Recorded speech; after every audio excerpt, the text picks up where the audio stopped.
Morning everybody, I'm Paul Adams from Branston Adams. I'm joined today by these two esteemed gentlemen from the Farnham Herald, etc. Would you care to introduce yourselves? I'm Colin Shannon, I'm the editor of the Herald, and we've also recently taken over the Woking News and Mail and the Chobham News and Mail, and there's 5 editions to the Herald, and it's a very successful weekly paper. I'm Daniel G, head of content, his lackey. I've been called lots of things over the years, but esteemed isn't one of them. So thank you very much. Dan, during lockdown, I must have tweeted about once a week. He's already got bored with me. Never. I did promise that we'd start with a bid, and Liz, our wonderful bid chairman's over there. Do you want to talk about drop-in sessions, or do you want... Go on, off you go. So we're running some drop-in sessions so that businesses can learn more about what the bid will do for their business within the town.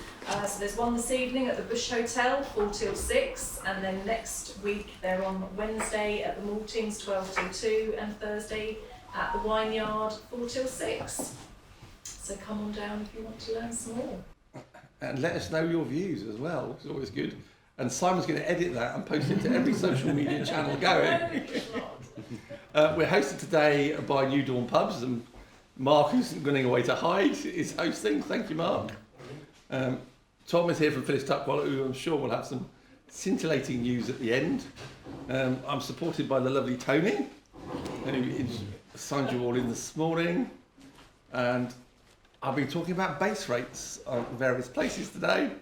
I'm being positive and saying it's only going up by 0.25%, which will be the 14th rise in a row. Certain other people in the room will tell you it's going up by 0.5%. We want to know by about 11 o'clock. So, Daniel, you seem to have got a wodge of papers. Sound like your mother, Daniel? I know, yeah. I mean, obviously, being journalists, we're sort of impeccably dressed and, always organised and prepared. None of that, sorry. But yeah, I think Colin was going to kick off by just giving a little summary of what we do. Yeah, it's so with 5 editions, it's very successful. Obviously, we went tabloid just before the great timing, just before the pandemic struck. But we were at the time one of the most successful weekly papers in the country. Put on sales. Not many papers can say they're putting on sales, and the tabloid was massively successful. Then pandemic came, which for us was the perfect storm. No events to write about, nothing taking place. All your shops closed, so nobody was advertising with us, but people still wanted the paper to know what was going on locally, what was happening with the hospitals, and what's the next jab.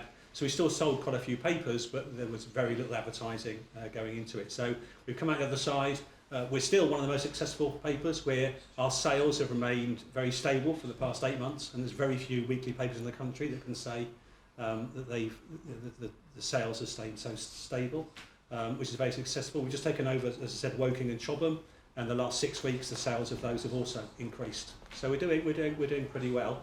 The good news for you as businesses is there's never been an easier time to get stuff in the paper because our staff are smaller, so not smaller but smaller, and so we can would always, if you help us with the chances of you getting stuff in the paper, has never been it's never been easier for you to have write-ups in the paper.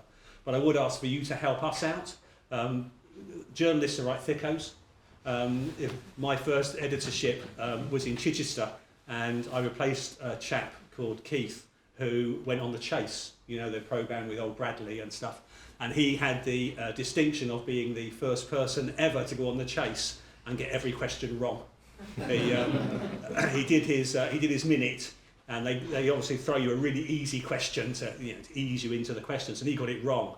And he said, I kept thinking, he said that well, I should have got that one right. And when they asked me the second question, I was still thinking of the first question, and I got that one wrong. And then he said it just snowballed, and I got them all wrong. And it was the governess he was up against. And he said at the end, there's a name for it. He said that when you can't answer these questions, there's a name for it. And I said, yeah, it's called being thick as 2 short planks. But he then did he then stood in front of the governess and had his 3 questions, and he managed to get all those wrong as well. So he's on YouTube. He said he was at the time was a YouTube sensation as being the first man to get every question wrong. So the more you can help us out, the better it is for you, so we don't mess things up. But we've got a massive readership. You'll see on the front page of the paper it says our weekly audience, both in paper and online. Our online audience is growing massively. So we are still the number one place to go to get your publicity for what you do. So over to Debbie McGee. Yeah, so I mean, so the Herald started out in 1892. The Langham family sort of set it up, and they originally had a little printing workshop in South Street. So we've been in Farnham for an awful long time, and over the years they've sort of picked up new editions. They started, they launched the Haslemere Herald after the Farnham one was a success, and gradually built up and got more and more editions. And then in 1969 it was taken over by, they moved to West Street as they expanded, which is our office that you probably all relate to. We're currently in the old courthouse while that's being refurbished, but West Street's our sort of spiritual home, really. In 1969 we were taken over by Sir Ray Tyndall, who I'm sure lots of you probably know about.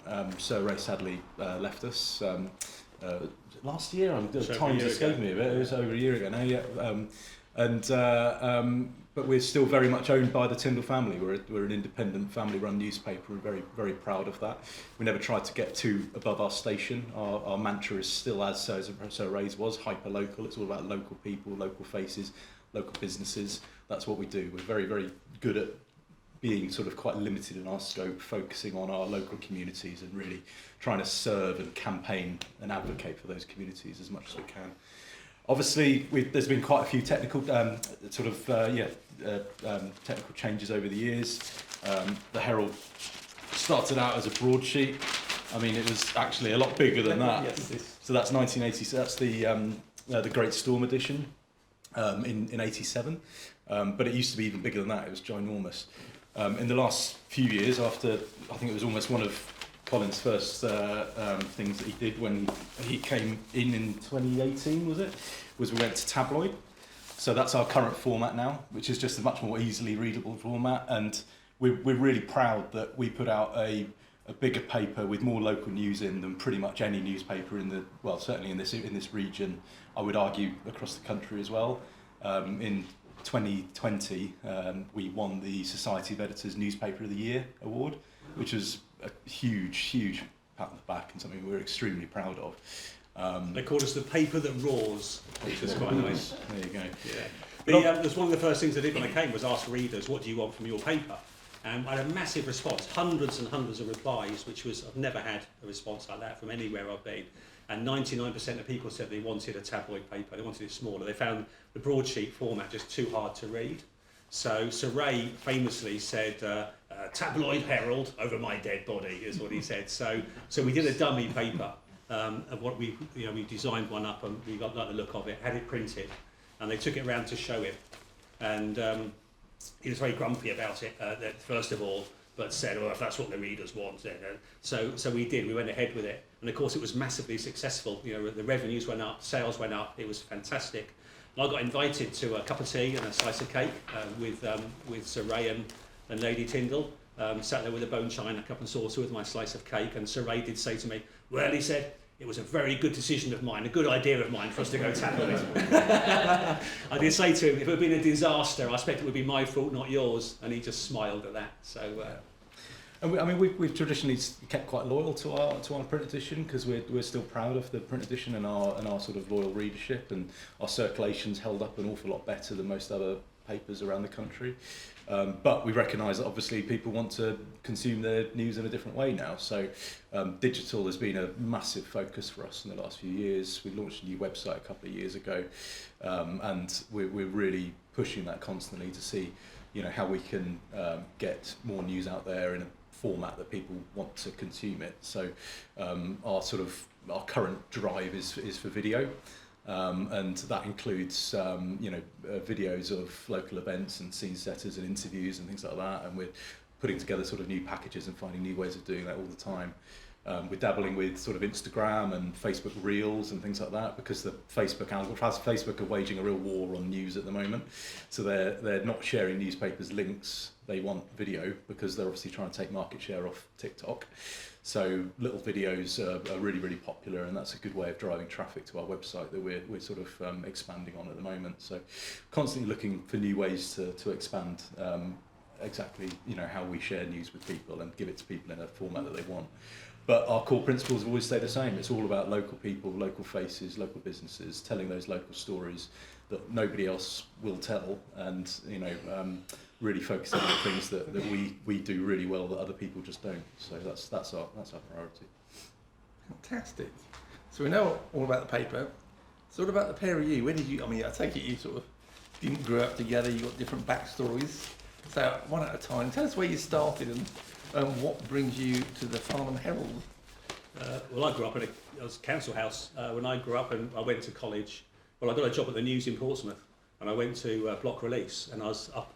All the people in the journalism course all seemed to come from very rich families, and I was this lad from a council estate, and I was thinking, crikey, I'm really out. And they were turning up in their brand new cars, and there was me cycling to Highbury College for my block release. But I was always a little nosy little bugger, really, and that's what journalists are. So I started off in a little weekly paper in Gosport when I was still at school in the sixth form, covering sport, covering Gosport Borough in the Old Hampshire League and Southern League, and just desperately wanted to be a journalist. Started off in the News in Portsmouth. It was a sports editor for years and years. I got banned from Fratton Park several times by the chairman for writing things about the club they didn't like when they didn't pay their players and thought we shouldn't mention it in the paper. So the next day you get a little email and ban you from the club. I went to Plymouth, as sports editor in Plymouth, and we did the same piece there. We did a piece about the chairman who got loads of money for a transfer, promised it to be used to bring in new players, and then just suddenly announced the club had got no money. So I asked, where did the money go? His response was to ban us from the ground again. So the first game of the season, we got a cherry picker in to park outside the ground, and it winched up our reporter and a photographer to actually cover the game from so many feet above the ground, looking over the stand. So it's been, journalism is just an absolutely fantastic career, because you get a chance to do so many things that normal people just never get a chance to do. I've driven Rolls Royces. Who gets the chance? Well, unless you're poor, to drive around in Rolls Royces. And £350,000 car. It's worth more than my house at the time. It's just incredible. And we just do so many things that normal people just never get a chance to do.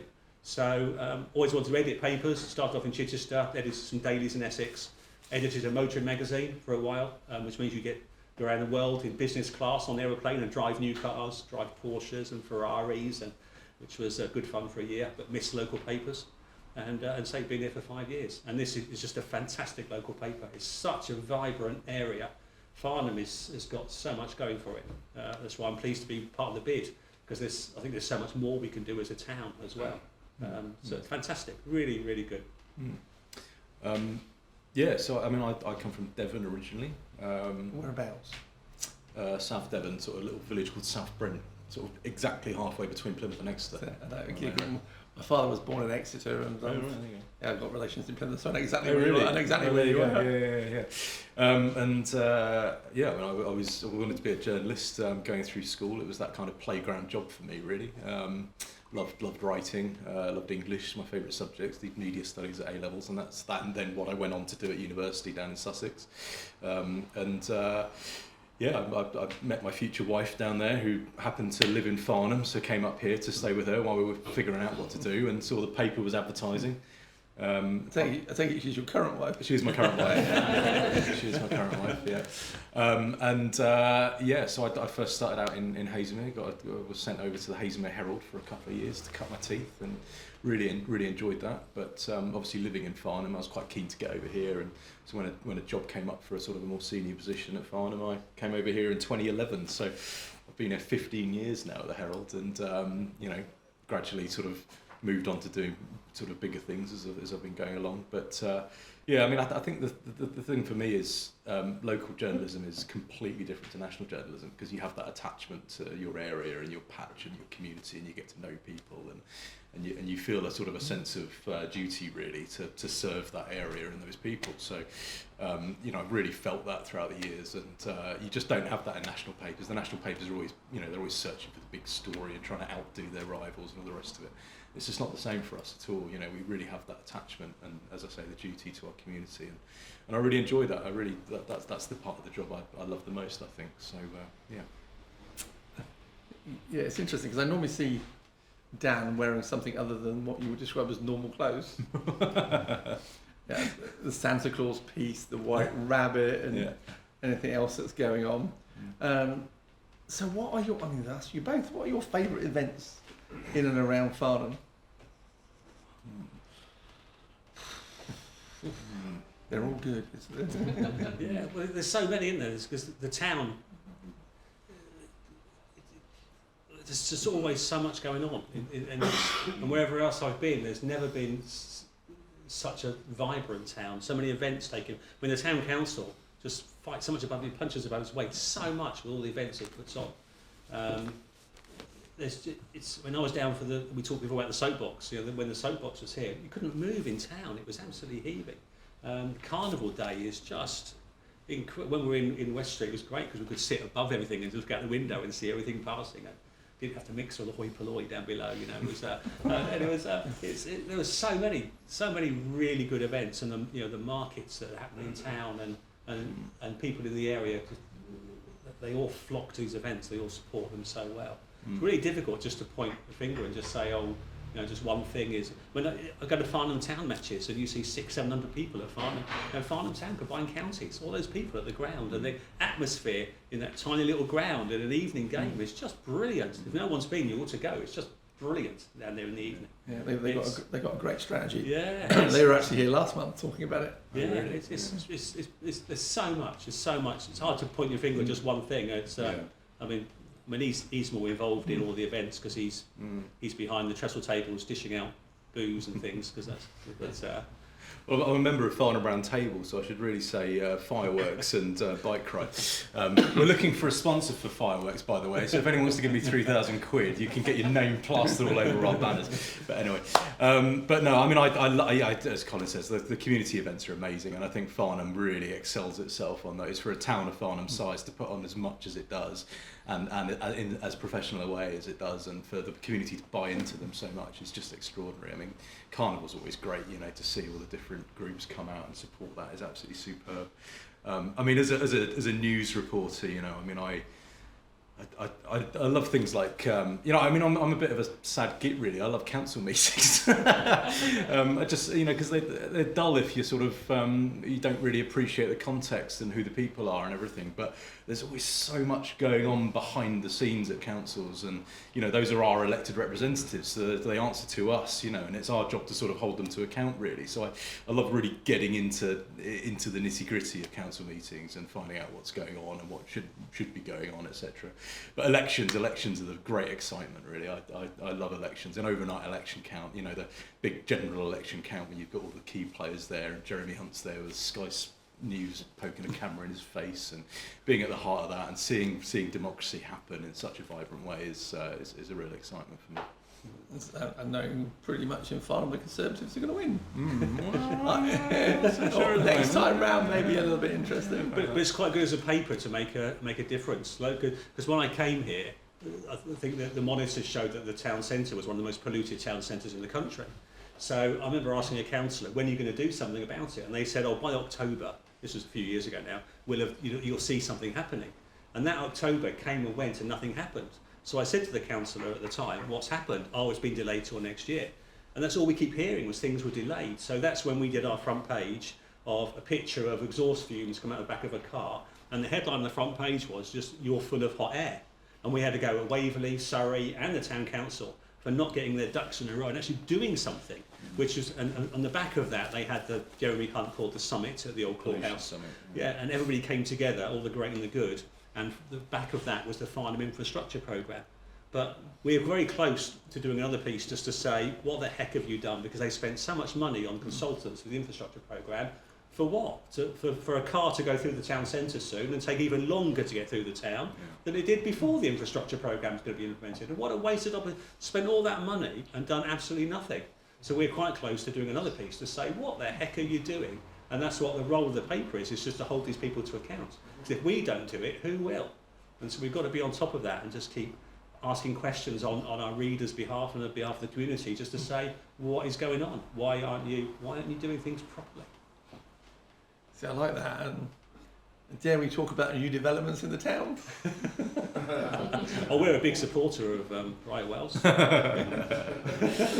I mean, I'm talking to Crest actually at the moment. We're hoping to get another site visit down there, but yeah, it's just it's a 20-year-old development, isn't it? That's about to open 20 years late, and nobody, including Crest, quite knows what it's going to be. I don't think, but it's going to happen. And I think by the end of this year, it's all going to start opening, and we'll find out who's going in and who isn't going in. But I have to say, actually, I mean, I walked through the development yesterday, and it's starting to come together. You know, it's starting to look a bit.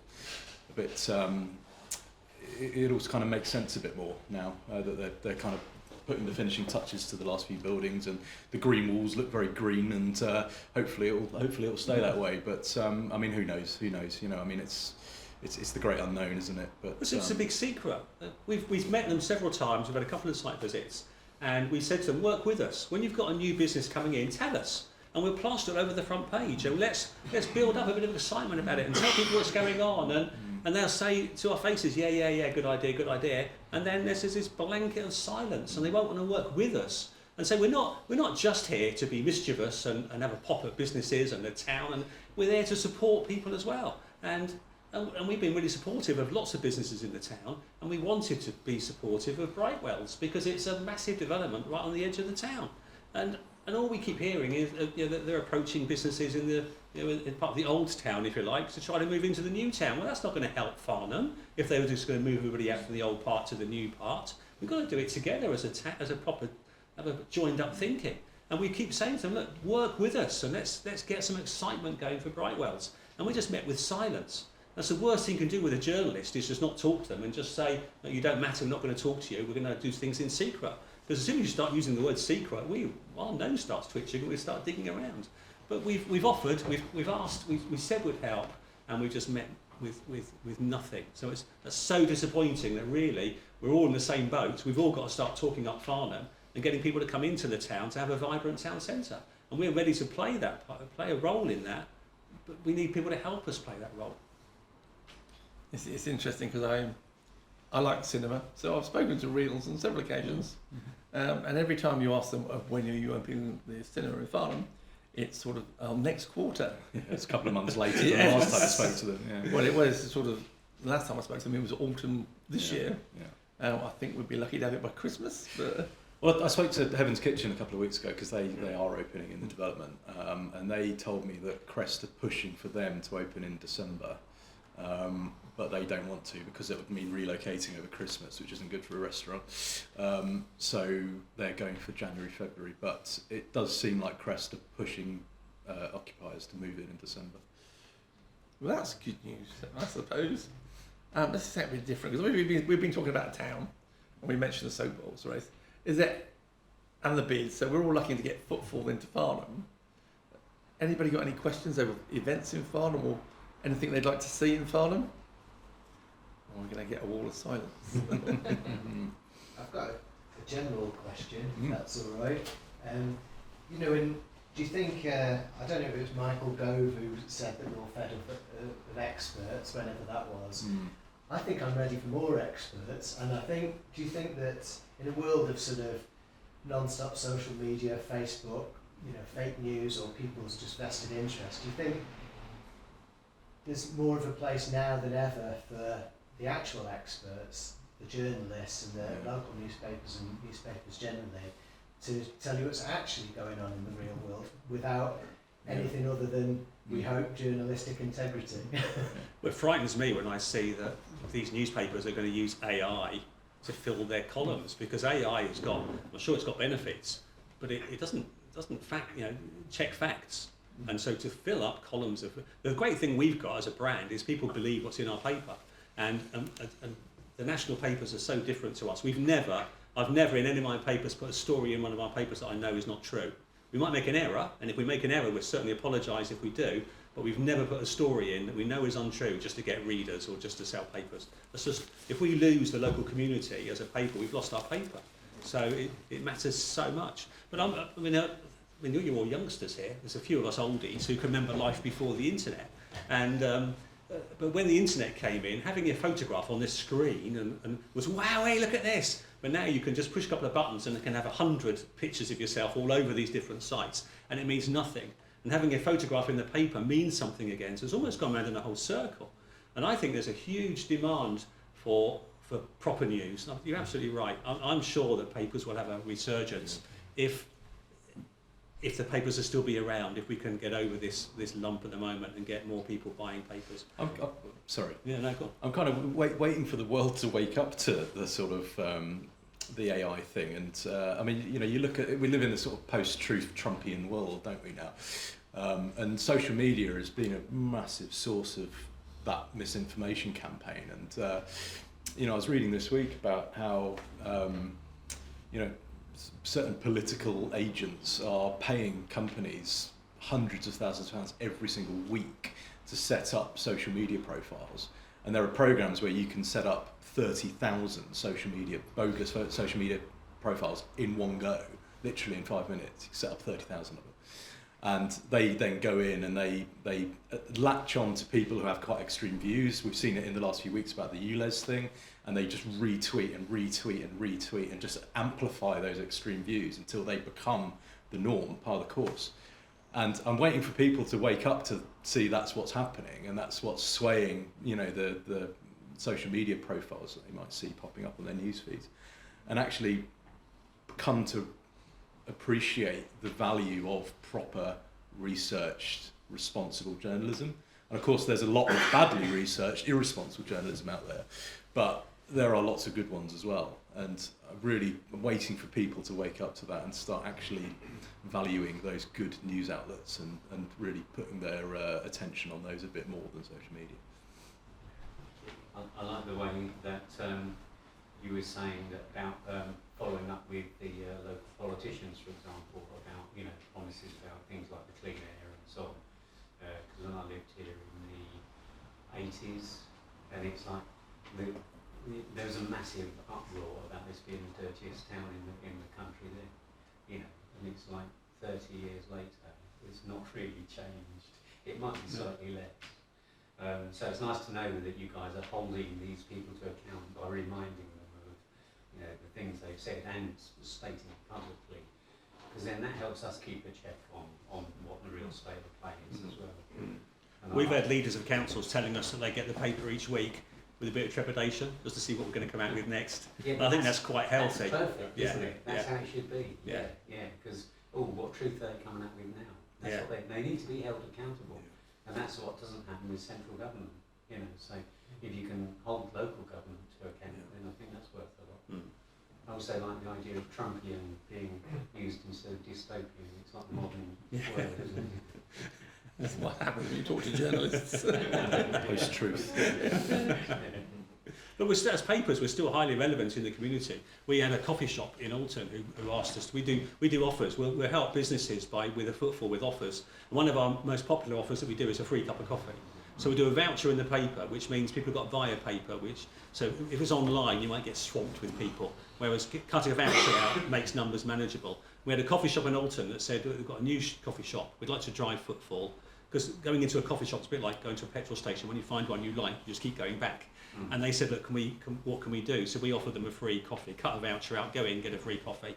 And they had over 100 people on the first day going in with their voucher, which was brilliant for football. We've done it with Heidi's before, and they've enjoyed it too. And they said, we really want to do it again because we love the footfall. So the second time, can we get a takeaway coffee, please? Because you just used up all our tables the first time. And it was great. It was great for for us, it's a nice offer to put in the paper to tell readers, buy the paper and get a free cup of coffee.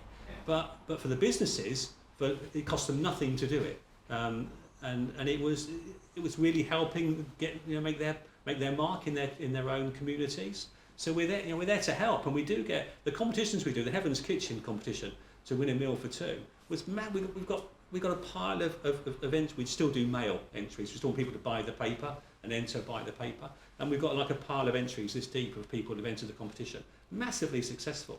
So papers are still really highly relevant in our community. So we shouldn't just think, papers are dead. They're still they're still really, really doing very well.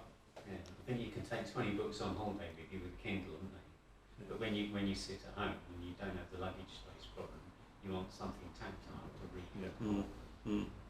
Well, somebody produced a paper now from nothing, and the paper came out, they'd say, wow, what a good invention, it's got news in it, it's got features, it's got sport, it's got adverts, it's got what's on and entertainment, and you can pick it up and put it down, and its battery doesn't run out, and all this. What a great invention it is, And, There's something very therapeutic as well about writing paper, and I think as disillusionment sort of grows with social media and people starting to get a bit fed up with it and not trusting it, actually I can see those that have weathered the storm of the internet and the digital era. I can see the print stuff actually really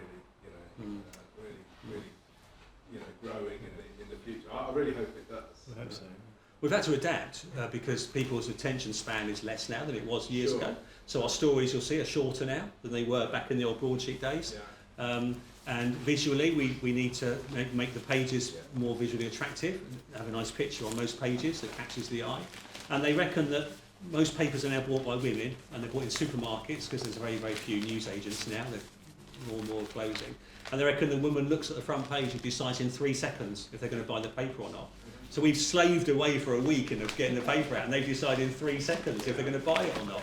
Which is why the front page, we normally have a big headline on the front page, and if we have that free copy offer, they'll be plastered on the front page because that's what's going to catch. Well, we have this fictitious Mrs. Miggins in the office, so we write things for Mrs. Miggins, which is the ordinary woman, not just an ordinary reader. So every story we write has got to.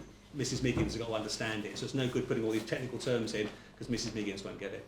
And so our front pages have got to attract the Mrs. Migginses of this world. So we had to adapt the way we produce the paper, but still, truth and entertainment in it is absolutely right on there.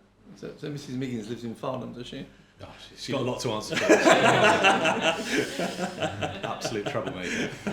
He comes out with a planning story, and sometimes it's quite involved, and I just say, well, Mrs. Miggins understand it. I'm not sure she'll do this bit. Well, she's got to understand it. So he hates Mrs. Miggins. He'd just slit her throat. The trouble is if he meets her. you sort of been reporting on the bloody Waverley local plan for 15 years. You kind of understand the technical side of it, and it's trying to translate that every single time into language people understand. So Waverley local plan part 1, nobody has a clue what that means, but you talk about an 11,000 home planning blueprint and people kind of get a feel for what it is, so it's all about trying to make our copy as accessible as possible.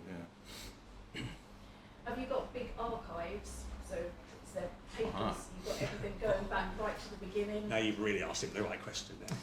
So we've got a complete archive going back to the 1930s, and then we've got a scattering of older papers as well, and that's all the Herald series. But we obviously that takes up a heck of a lot of space, and it's for years it's been gathering dust in our basement, and we do dip into it. We've got index cards and all sorts of things that help us find stories that relate to local people, etc. But what we really want to do is digitise it all and make it free to access for everyone. So we are in the process of talking to the British Library, who have got a complete archive going all the way back to 1892, and they've agreed to digitise it for us, and they're going to host it on their Find My Past platform. They're actually giving us half of their free entitlement for 2 years, and so we hope that within 2 or 3 years that will actually go live. But first, we've just got the small matter of having to raise about £300,000. So we're in the process of writing a bid to the Heritage Lottery Fund, and we hope that they'll give us about 250,000, we hope, and then we'll have to raise about £50,000 locally. So later in the year, September, October, I expect a big fundraising appeal launch from us, and we're going to hopefully bring that live. So. But people are amazing locally for fundraising. We did a Generators for Ukraine appeal a little while ago. Tony Souter from Alton, he had a firm that would do generators because Putin's troops were targeting substations in Ukraine, and it was things like orphanages and schools and little businesses that couldn't carry on because they just didn't have any power. And so he had a company that would produce generators for cost price, and he would get them out to Ukraine. So we said we would help and we'd fundraise, and we thought we'd do £10,000, which is enough for about 12 or 13 of these generators. They're not massive. They'd run enough power for an orphanage or a business or a school.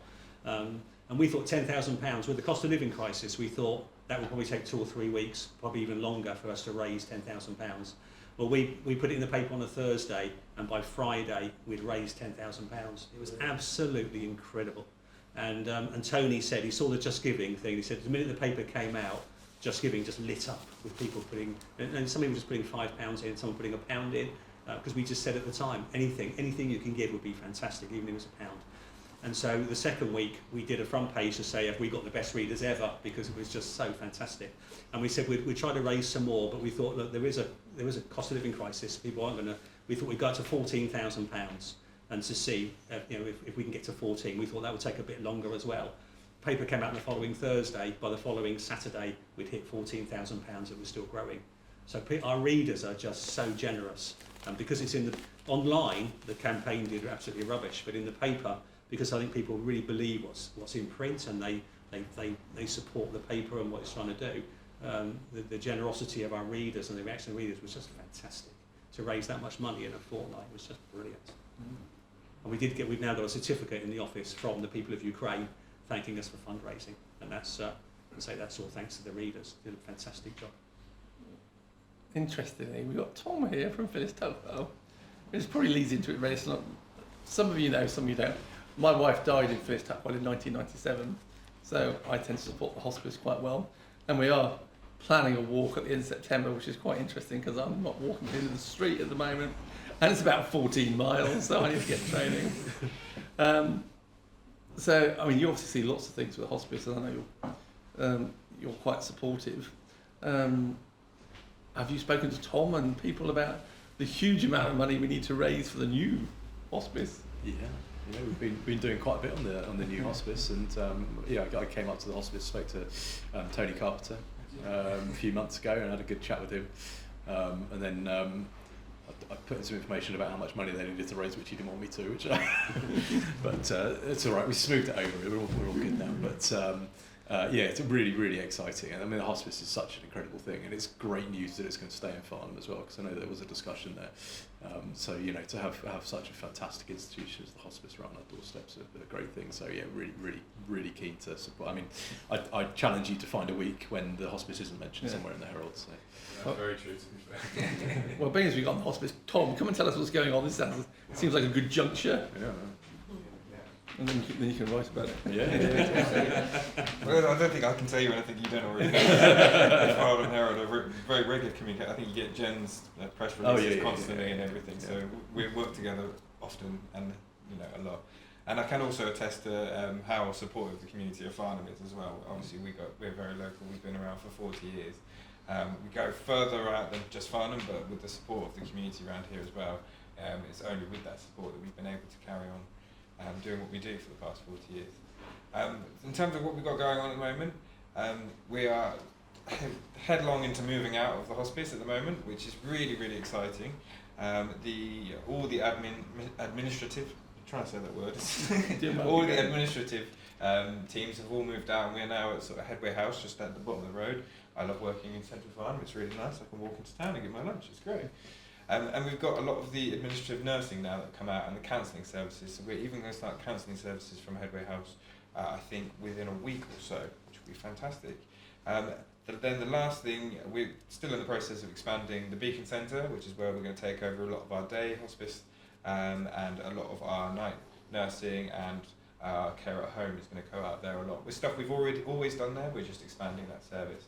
And then the last thing will be moving the IPU, which we are taking over a Wing Care Home in Camberley, for those that don't know, and that will be happening at the end of August. Wow! So by the end of August, we'll be fully moved out, and September the build will be started at that point. So it's really exciting for us on that side of things. We're still in the sort of private funding phase, that we are going out to private individuals to raise that money, and then when you get to sort of May next year, we'll be looking at sort of the public funding phase as well, which will probably be very much in line with something we'll be going to do with you guys at that point as well.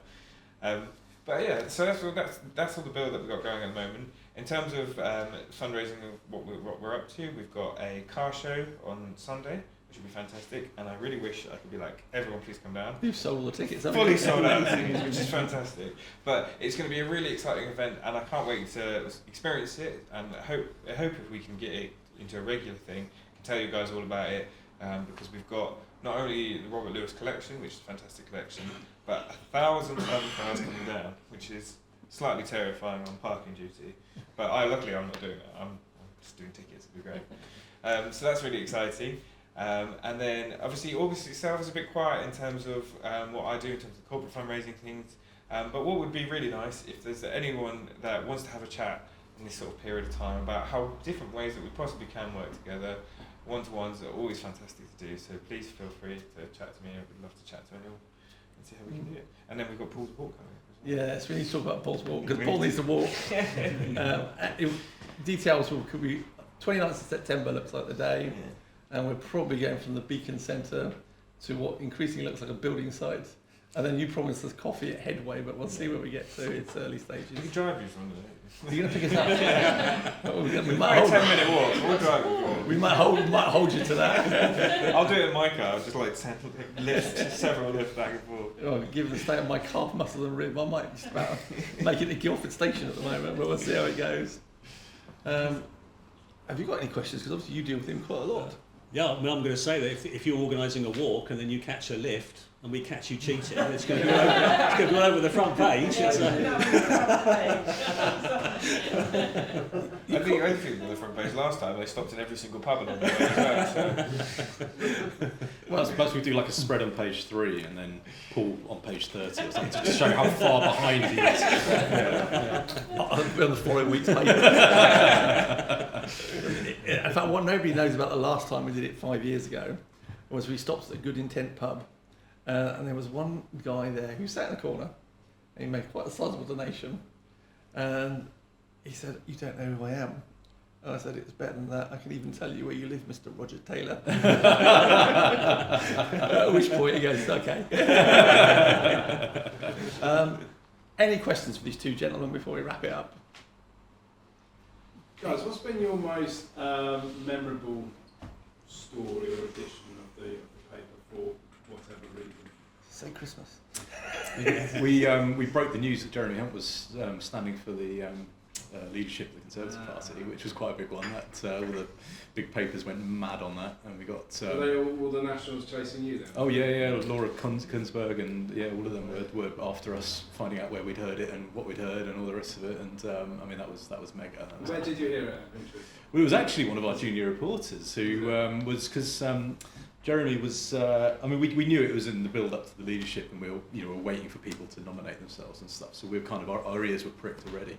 But he was doing something in Farnham, and then he was going to give a talk at the Hazelmere Festival, and so we sent our junior to just basically track him for the day and go on the train with him and stuff. And he just, I think somebody asked him the question on a station platform in Farnham or Aldershot or something. And he just said, yeah, I'm going to go for it. And it was like, okay, there we go. And then, of course, it sort of snowballed from there. And then I think we asked him the direct question at the Hazelmere Festival, and they confirmed it there. And then it was all blew up, all went bonkers. Yeah, but yeah, I mean, I mentioned sort of political stuff before, but there's always certain stories that excite you, like murders and things like that as well. And, we had the John Lowe murder in Tilford a few years back, which I was there the morning it had happened, and that was all pretty harrowing. But seeing all that was like all close up was amazing, and then ended up actually giving an interview to ITV this morning on the back of that and stuff. So that was probably the biggest story I've ever reported. Still empty that house. It is, I know. Well, there was plans, wasn't there, to rip it all down and put some luxury houses on the estate, but. It was I forget what the exact reason why it was refused. It was a few years back now, but yeah, it's very eerie. If you look down that driveway, and I mean it's even eerier than it was at the time, and it was pretty eerie at the time, I have to tell you. But yeah, interesting one.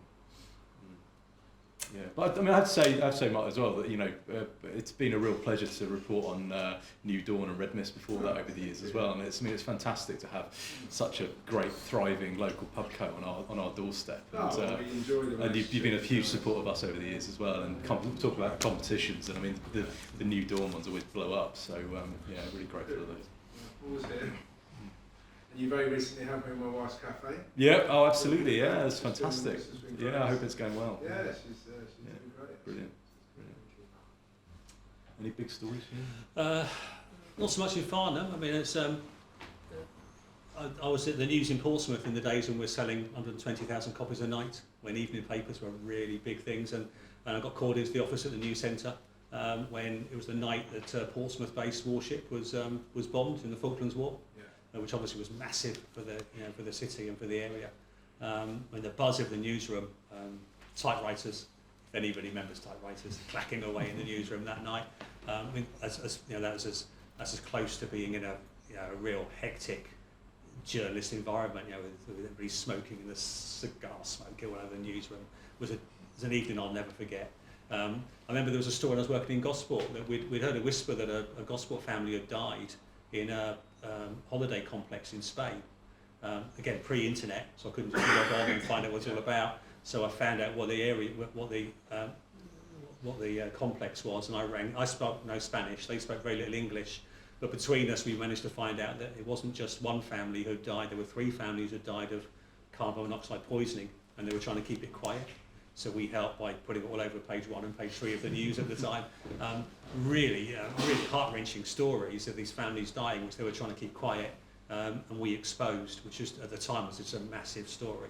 And that was just some oik of a reporter in Gosport on the telephone getting a story that ended up hitting all the nationals and stuff. So that was, again, the difference just one reporter can make, by digging around and these things that people try to keep quiet. I mean, how can you keep deaths of families, trying to keep it quiet? It's just shocking. So, but then we just get as much a buzz of doing one of the competitions and then coming in, emptying up the post box in the morning and finding a pile of entries like this, because it means that we've done something that's really resonated with the readers. And there's a real buzz with that when we do something as such of it. Letters paper. I'm old-fashioned enough to think how many letters a paper gets just shows how in tune with the community you are.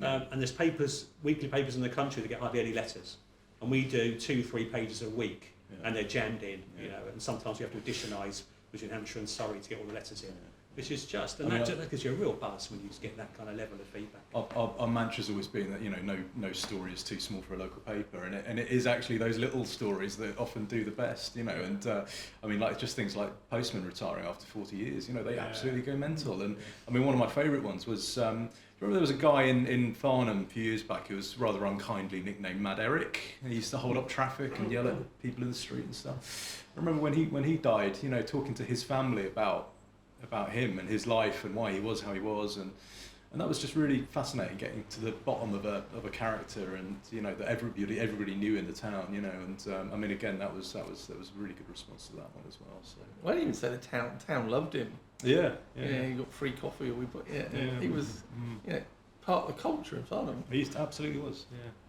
We need characters like that. I'll do my best. So where have they gone? They disappeared. Yeah. We need There used to be the lady over in Camden with all the dogs. Yeah. Camberley Kate. And there's a fellow over in Bracknell when I was a kid who used to dress up as a clown, walk around doing tricks and doing balloons for people. We know a few people like that. Yeah, I was going to say, we're getting on dangerous territory now. I was going to say, yes, keep you step back on that. All right, I think we're there. Yes, in the normal manner, can we?